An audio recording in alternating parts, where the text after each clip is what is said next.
So we can start with the big observations, the animal itself. So what happens to a heat stressed animal? What's it look like? So we see respiratory rates triple sometimes. They're breathing upwards of 150 times a minute, 130 times a minute. They pant, and that's how they cool. Pigs don't have sweat glands, so they rely heavily on panting to cool themselves. The other thing that we see pretty commonly is that they lay down. And so they're trying to dissipate as much heat into the ground or the concrete as possible, just because there's no other way to do it. Even sprinkler systems can work great, but the downside sometimes is that they add humidity, which can then also increase the perceived temperature. So that's at the whole animal level. And then when you start to look at the insides, there's also changes that are taking place. So I tend to view animals as highly adapted to their environment and highly adapted to survive and even thrive with all sorts of different stress conditions, and heat's no different. Swine.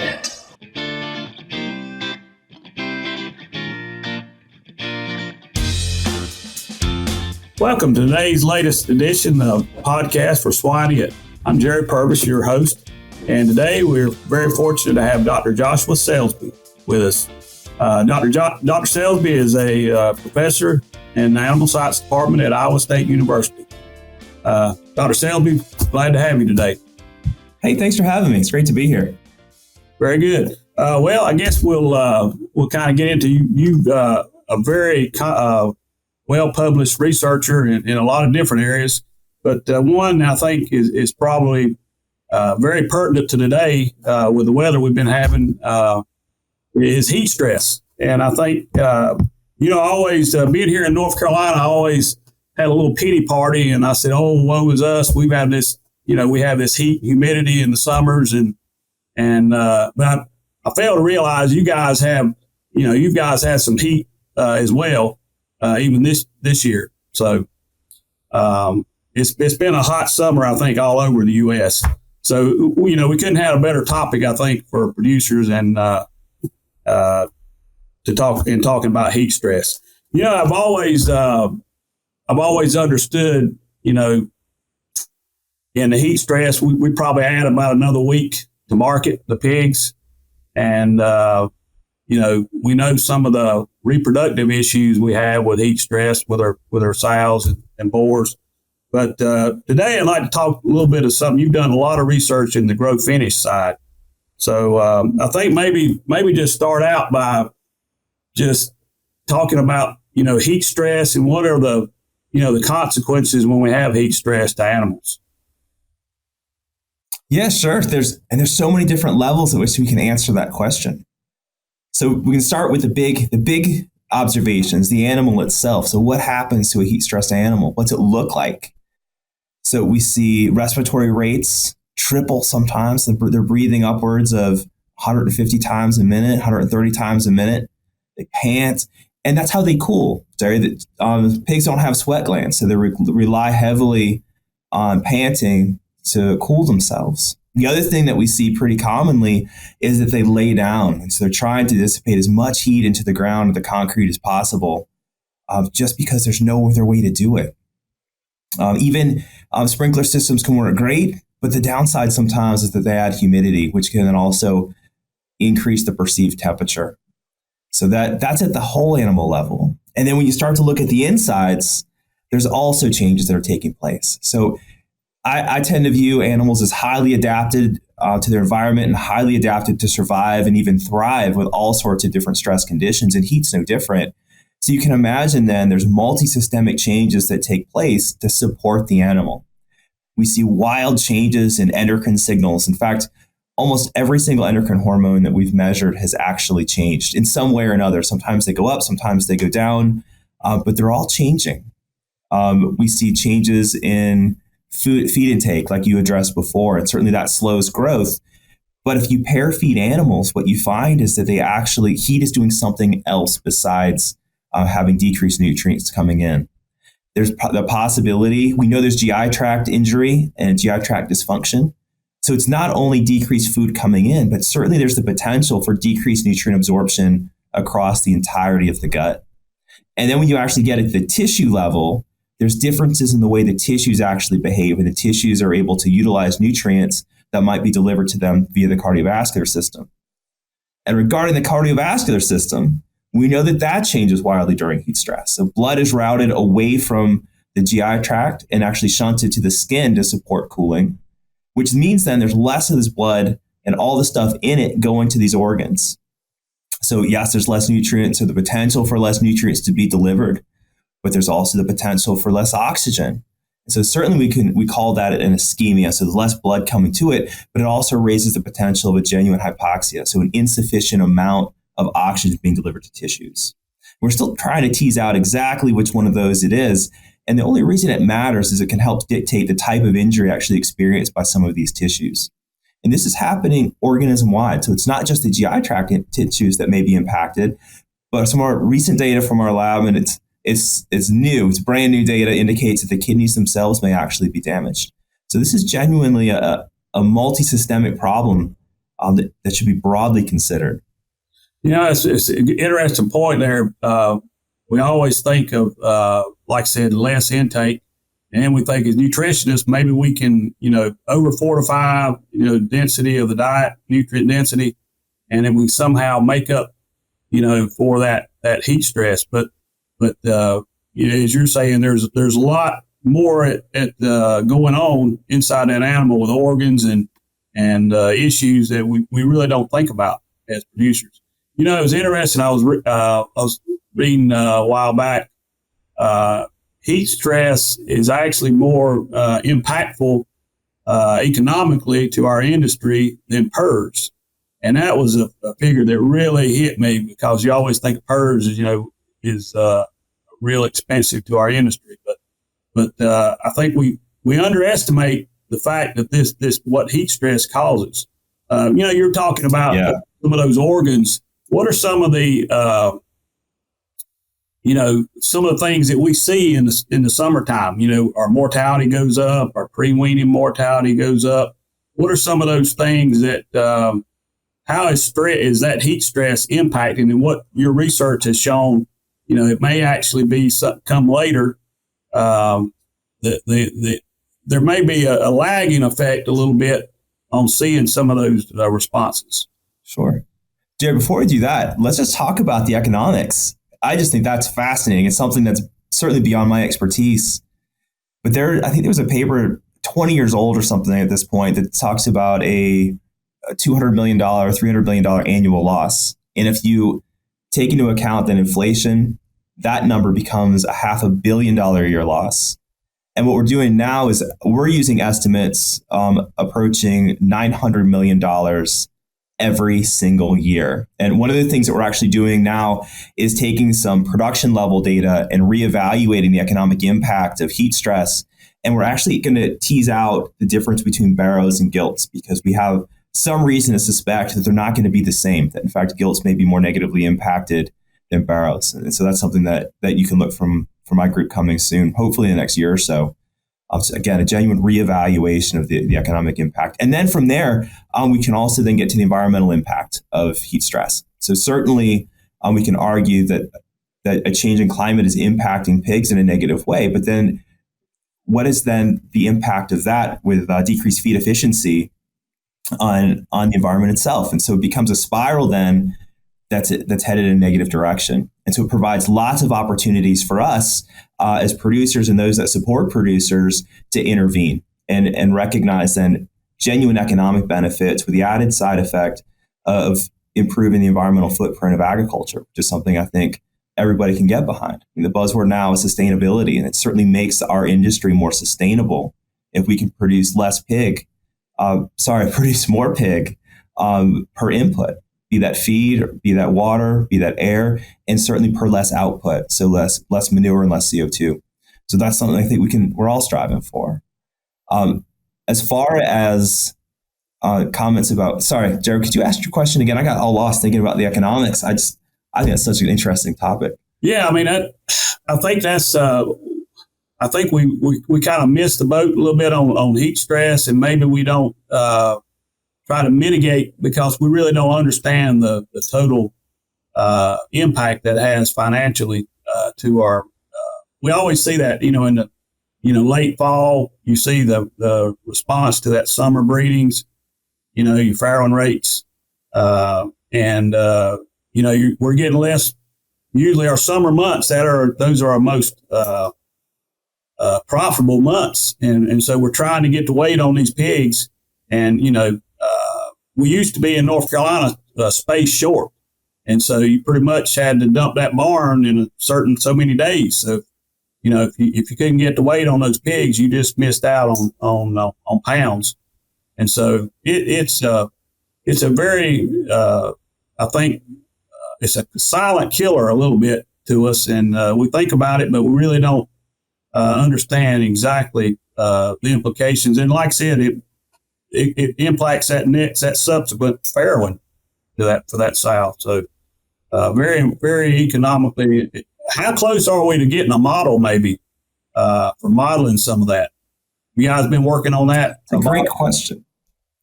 It's a great question. So there's a number of models that people use in science. Some people will actually use a cyclic heat stress. And so they genuinely try to model hot during the day and a little bit cooler at night. And so that's a very common and a very successful model. In my lab, typically we use more of a block heat. So we'll turn the heat on and we'll just leave it on. And one of the reasons why is we do that, and while we recognize it doesn't genuinely represent what happens in industry, we do that because we really want to stress the system and we want to see what things look like at their most extreme.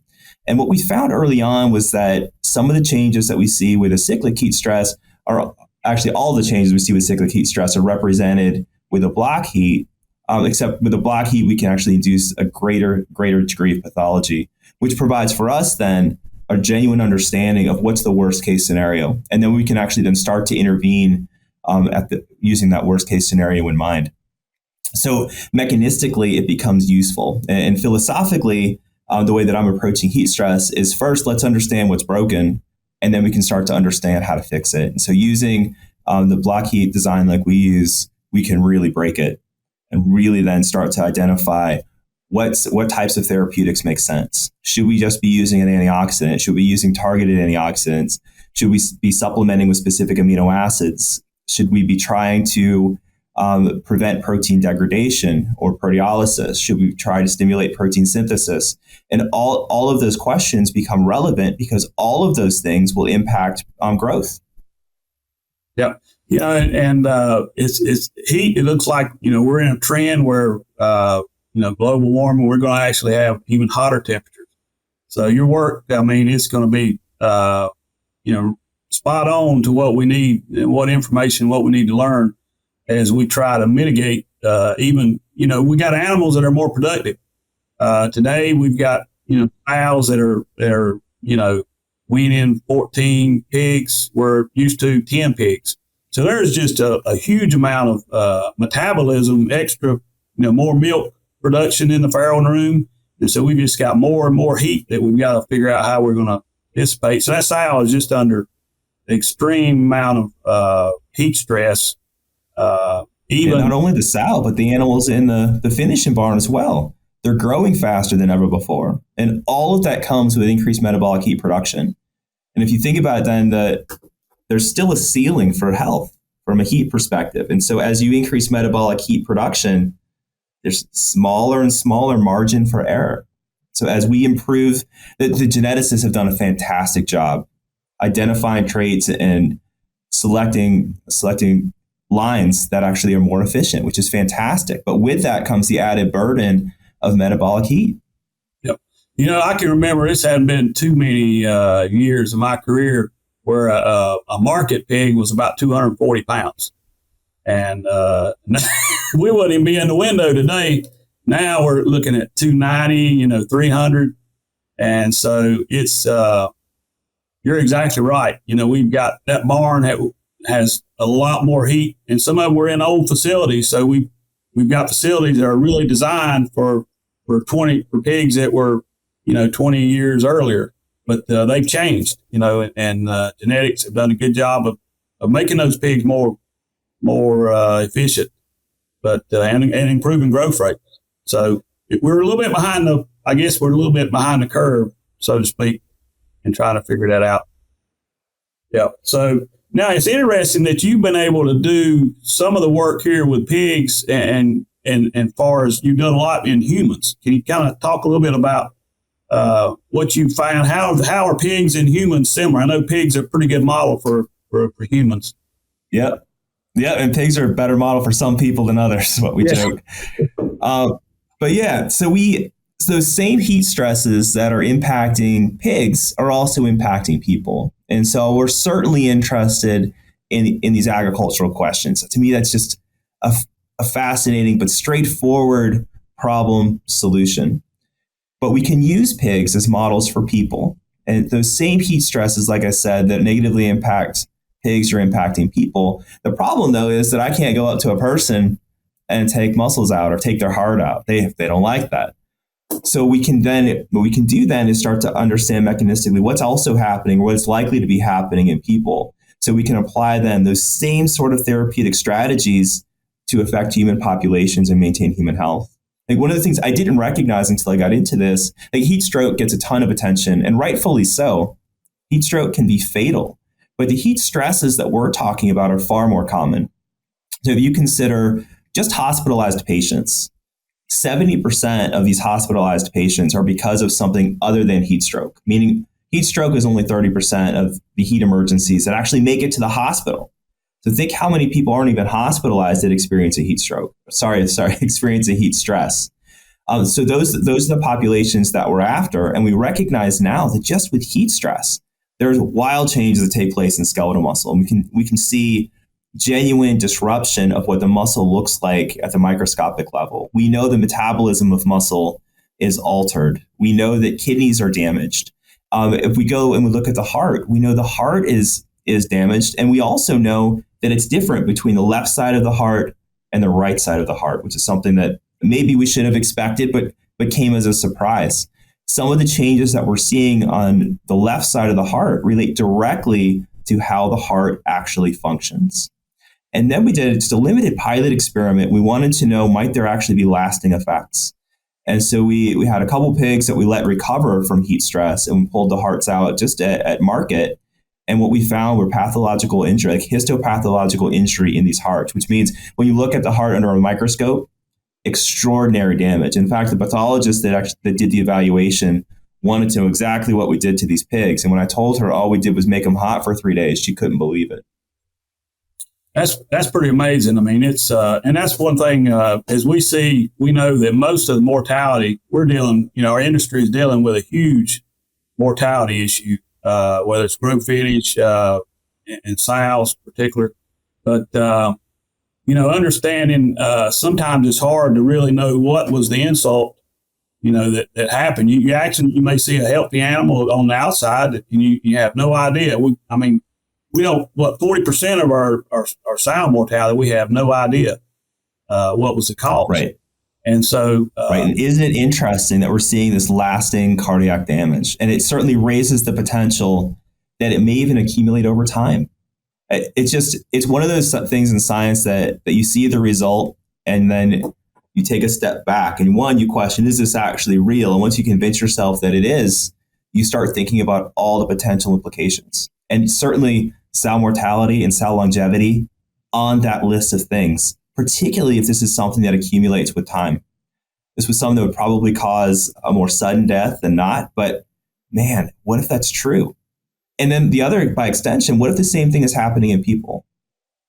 Remarkable. Just remarkable. How does it impact function? We don't know. Might it lead to sudden death?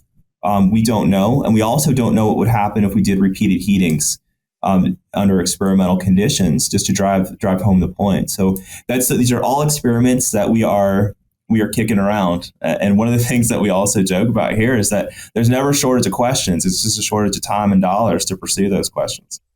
Yeah, that's interesting. It does maybe give us some room to think about what's going on and are there some underlying damages that we've caused with these animals at heat stress that manifest later, either in a mortality or morbidity. So it's very good work. So you see as you go forward with your work, I know as you said, the more we learn, the less we find out that we know sometimes. So where do you think, as you get into research, where do you think it's going now? Where you seem to be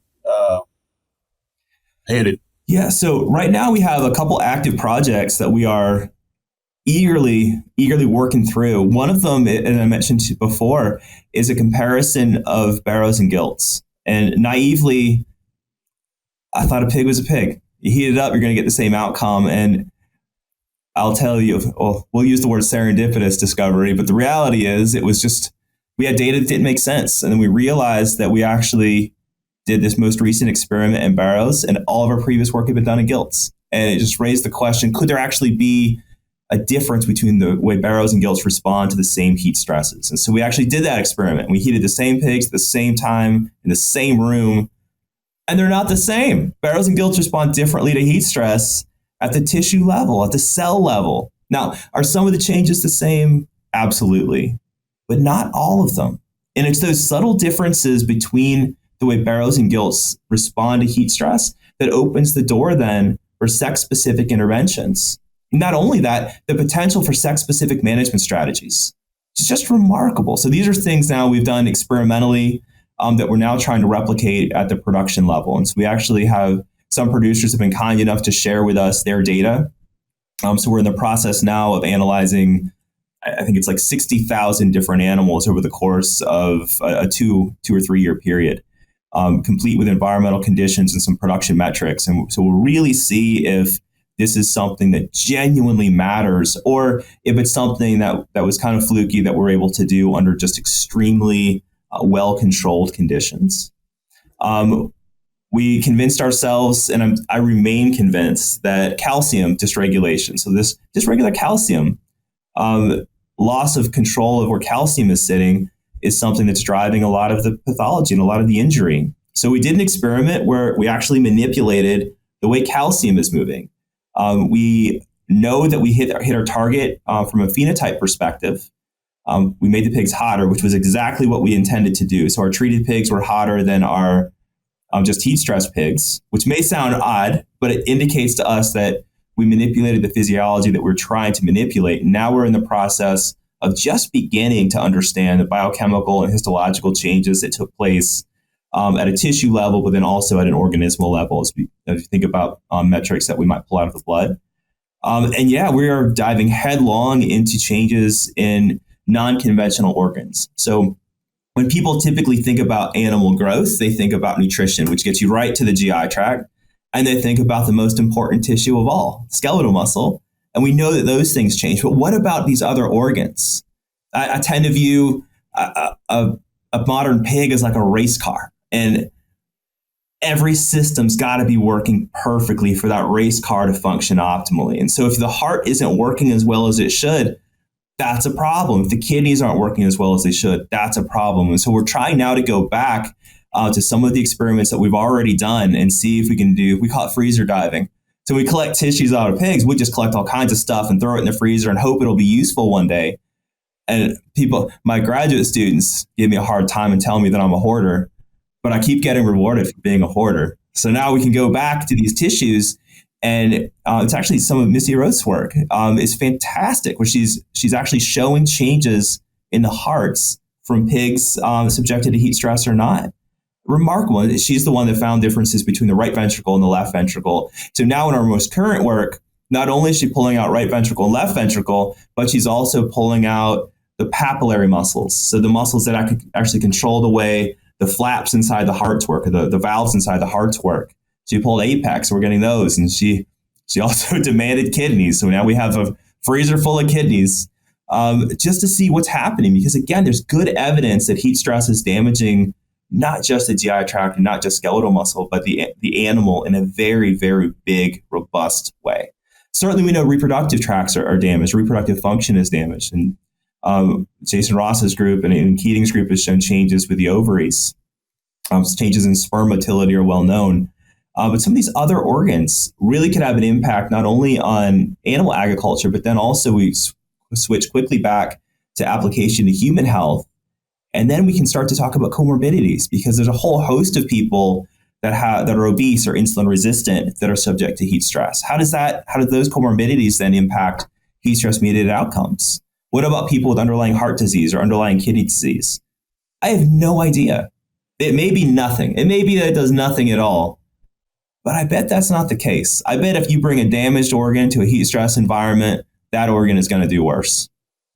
We're interested in mechanism. So in pigs, it's a fantastic translational model. And as we've discussed, it's great for representing what's happening in people.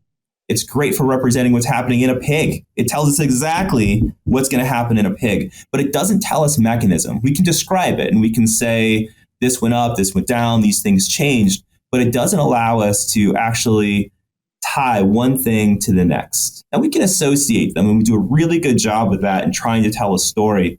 So what we're trying to do now is actually genuinely manipulate gene expression at the single gene level in a mouse model. Terry, one of the things we figured out the hard way, mice are not pigs. So we found out great ways to induce acclimation in mice that not answering the question that we want to answer. So we're now trying to figure out how can we actually genuinely induce a heat stress in mice. And once again, and I should have known this, male mice and female mice are not the same. And so we're having to conduct our experiments under different heat conditions to induce the same sort of outcome. And it's complicated, but in that complication, I think we'll find resolution. And by appreciating the complexity of the system and comparing differences between males and females, by comparing differences between rodents and pigs, we'll actually be able to discern what's mechanistically useful and what is not, what might be species specific, and what is something that's going to just transcend species. And then we can identify therapeutics that are useful for pigs that actually improve production efficiencies. So we can get back to the kind of production efficiency that's necessary to sustain the industry,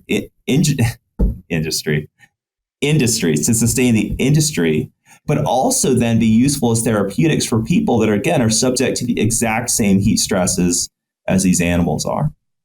That's a good point. And there's a lot of implication for, I think, for even like our GDUs.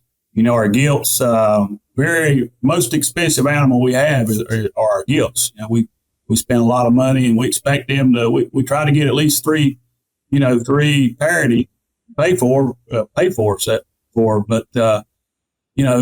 maybe we need to rethink, and maybe we need to think about some of the environment and maybe improve that environment. And as you say, all these impacts to the organs, it's a holistic impact. When you impact one organ, there's some domino effect and something else, occurs. So I think there's a lot of implication there. We here in North Carolina in the summer, we have cool cells in our barns. We don't typically have that in grow finish. We're just moving air. But with sows, we've got cool cells. It's evaporative cooling, but with the humidity we have, it's just almost impossible to really do a good job of cooling that temperature. And so we end up, sometimes we actually add more humidity to that environment, which makes it worse. And so her actual, what she feels temperature is much more than the air temperature. So it's I think there's some implications. I often thought about, a bore stud would, could you pay the air conditioning? When you think about all the impacts to when you have a heat stressed animal, that lag impact can go on for weeks and months. And so, right. And even the potential to be transgenerational, just remarkable. So that's one of the implications or one of the outcomes we're hopeful to achieve when we do our economic evaluation. So let's just pretend it's $1 billion a year problem right now.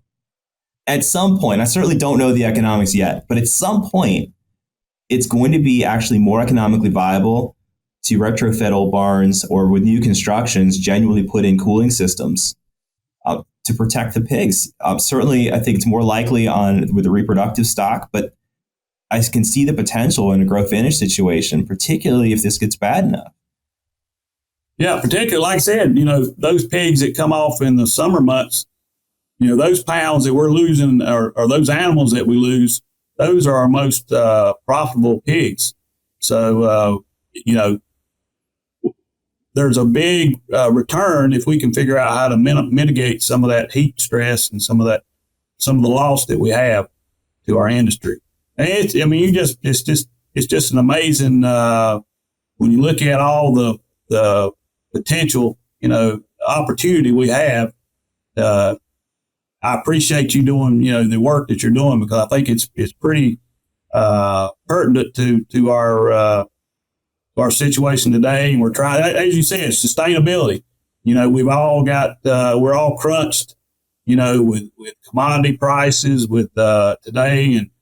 And I saw somewhere, I don't remember, a sow, you lose a sow, it's like $1,000, mortality to a sow. And then, you get a grow finish pig, all the way up to market. You've got all those input costs. You got the feed, the labor, you got all that in that pig. And then you lose him there in the last week. It's just a tremendous amount of loss to our industry.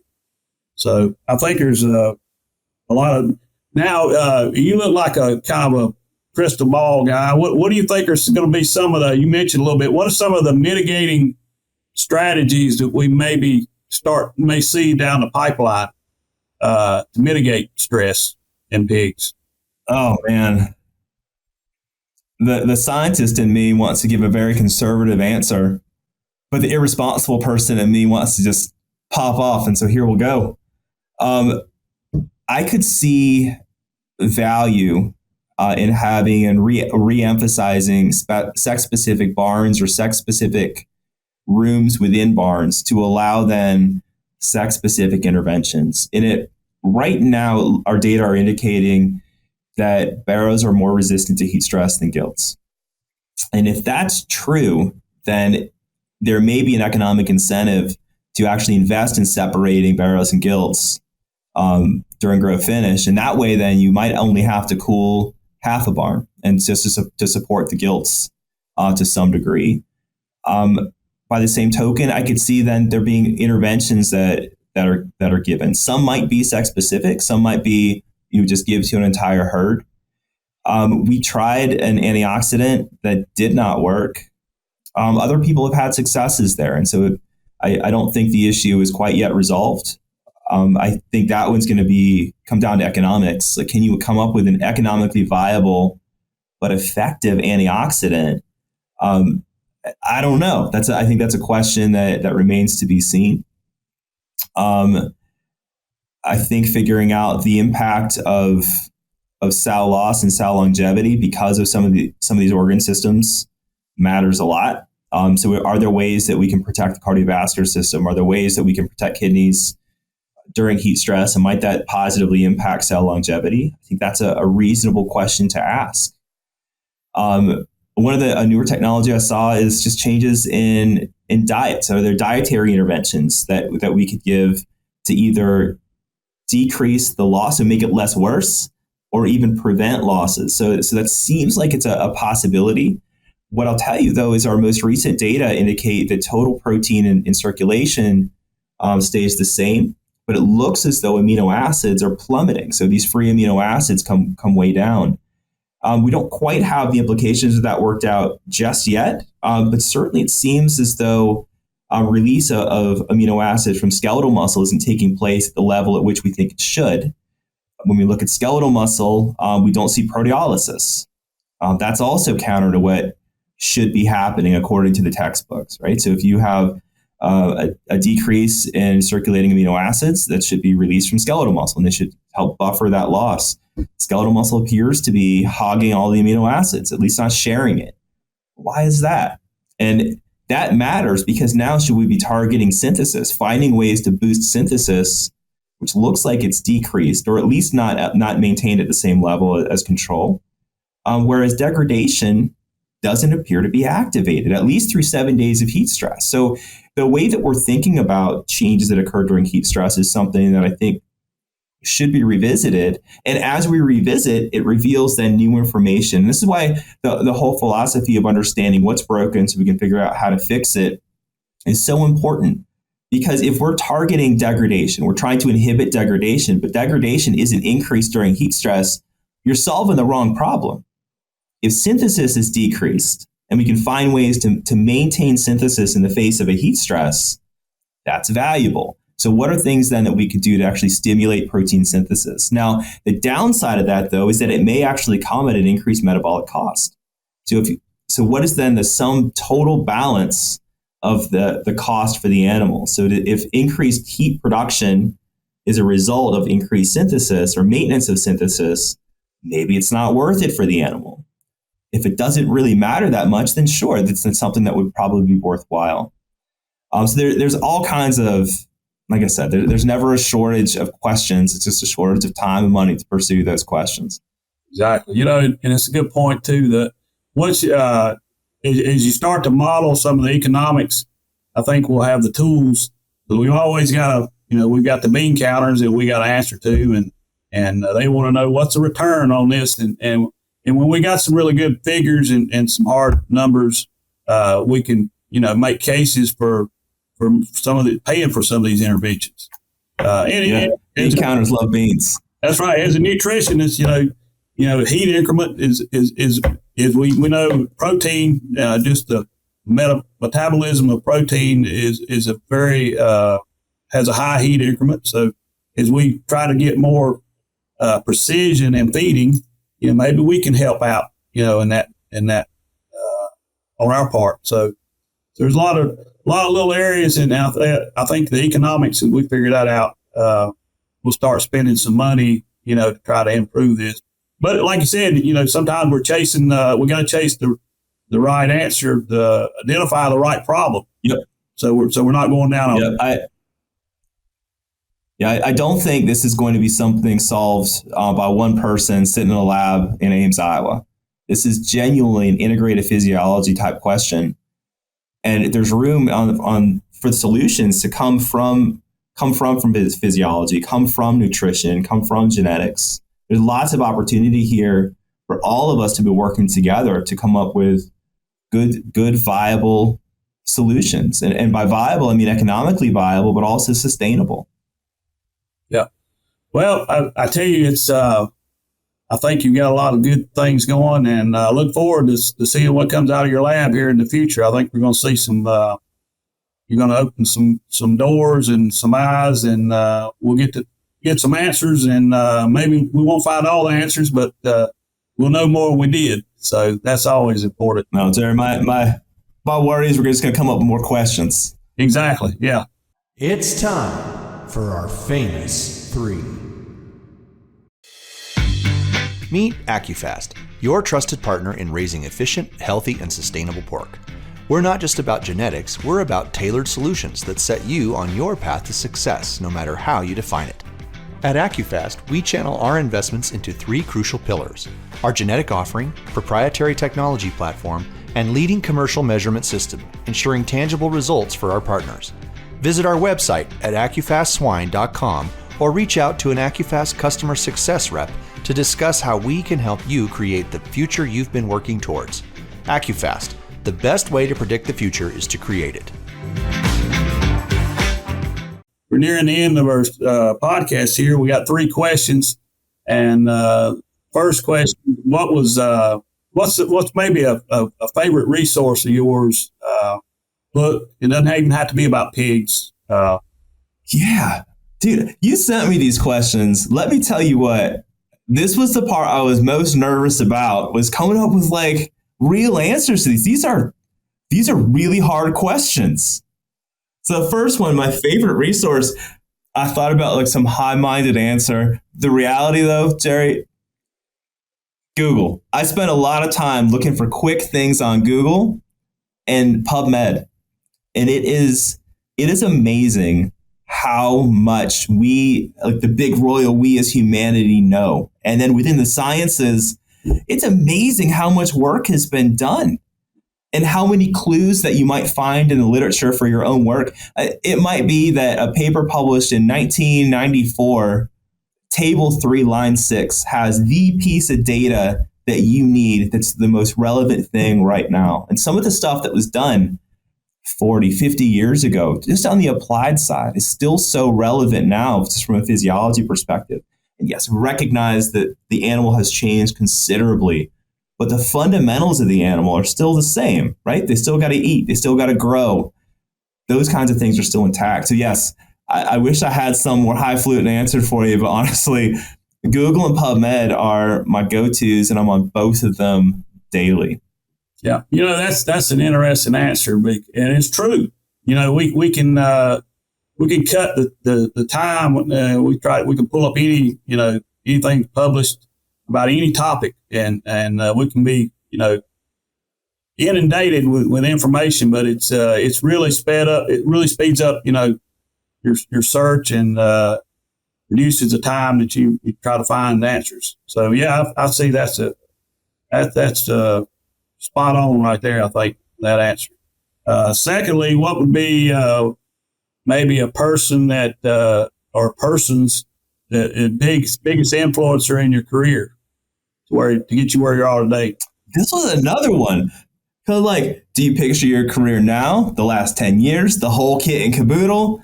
So I tried to take a step back, and I was like, I'll come up with one person. And that didn't work out. So this is what I got for you. And it's a total cop-out answer. But I'm going to start with Steve Dodd and Lee Sweeney. So that was my PhD advisor and my postdoc advisor. And the reason is because in both of their labs, it was necessary to be creative. To survive and function and thrive there, you had to be creative, come up with questions. And so I pride that and prize that. I prize that amongst my graduate students and push that amongst my graduate students because it's what sets you up for every later success to come. So yes, I had the freedom to pursue things, and I'm so thankful for that. And then I've got to tip my cap to Maynard Hoberg, who took a chance on a muscle physiologist that came from an exercise physiology background, postdoc at a medical school, and he had I'll say great wisdom to hire me into an animal science department, and I'll forever be appreciative. I do need to give a tip of my cap to my wife, who I moved from Florida to Iowa. So that was a big jump. And then lastly, and this is one that I really struggled with, I've been here 15 years now, and I think about where my career is now and the research tracks that I'm pursuing. The reality is that I would not be doing heat stress work if it weren't for Lance Baumgart and Nick Gabler. So they started about the same time I did, and we're doing some heat stress work, and I got curious about it, and they were kind enough to answer my questions and get me excited about the multi-systemic dysfunctions that take place during heat stress. And I did some reading and figured out in skeletal muscle, there was just a whole lot that was unknown. And so they invited me out and my group out to collect some tissues 12 years ago now. And we're still going strong answering questions there. So they've been also hugely impactful. Yeah, it is tough. Sometimes we think it takes a village, to raise Indians. Yes. And so we're the sum of all the experiences that we've had with different people, and a lot of different people have different, influences, and we pull things from different people. So that's so true. And I think about Wayne Cass has said, you're only as smart as your network. And when you call up somebody and you got to answer, and it might take you days to find it. You can call them up and they can give you an answer, and you can move on to something else. So I think it's important to have a good network, and it sounds like you've had a wonderful group of influences there through your career. So, well, last question: what do you think is a characteristic or trait of successful people? Let's just say in your industry as a researcher, what do you think are some of the important traits to have to be successful in research? Yeah, so I thought about this one also. I thought about it more in the context of production, but I can answer it both ways. So my list is this. I think you got to be curious. I think you got to be smart. And you got to have a strong work ethic. And those three things together will just unlock the world. But, and this is an important one, thinking about it within the context of industry, those people also have to be supported by management and higher ups inside of a culture that values innovation. And inside of environments where it's okay to be wrong, where it's okay to do something that doesn't work. And it comes just down to this idea that if you're trying something new, if you're trying something daring, you are likely to fail. And that needs to be okay. Learn from your failures, fail fast, fail often, and through that will come successes. But those people that are willing to take those chances, I think, need to be nurtured. Yeah, I think it's so true that if we're going to learn, we've got to have a culture with a free liberty to make a mistake and to be wrong. And it's just as important to learn, the mistakes we have. We've learned just as much if we find out this didn't work or we failed. That's something we can kind of sharpen our focus and now move past and not go down rabbit holes. So I think that's a good. Yes. Yep. Try something. If it doesn't work, write it down. Don't try it again and move on to the next idea. But the point is to continue to innovate, continue to ask the question, if I do this, will it improve my outcomes? Yeah. I think about a farm. I learned so much. I go on our farms, and if you want to find out, how to do something better, go to that guy that's in that barn every day, and he will tell you. He will give you. You'll learn more from him than he learns from you. I can guarantee. So I've learned more from being on a farm and just interacting with those people. They're good at what they do, and they can teach you things that you didn't even think about. It's so true. Oh, such a good one. Be humble. Be willing to learn from anyone. That's a great one. That's right. Well, I really enjoyed this today, and I really think you got some good. Doing a great job research what you're doing there, and I think it's an area that we have a lot of questions and very few answers. So I look forward to some of these answers as you move forward, and I think our industry in general is going to learn, and we're going to be able to maybe apply some of these things into our actual production systems. So very good. I hope so. That's the goal. Doing work for work's sake is just not fun. That's the right. Application of that work is important. Yeah, it gets me excited when you can take something and you can actually apply it, in an applied setting. That's when to me it's really meaningful, and it really gives you a good feeling knowing that you made a difference, made an impact. So, that's impact. That's the goal, I think, for all of us. We want to make an impact. All right, very good. All right, Jerry. Hey, thanks for your time, and thanks for the invitation to join you. This was great. Yeah, I enjoyed it, and look forward to having you back on here.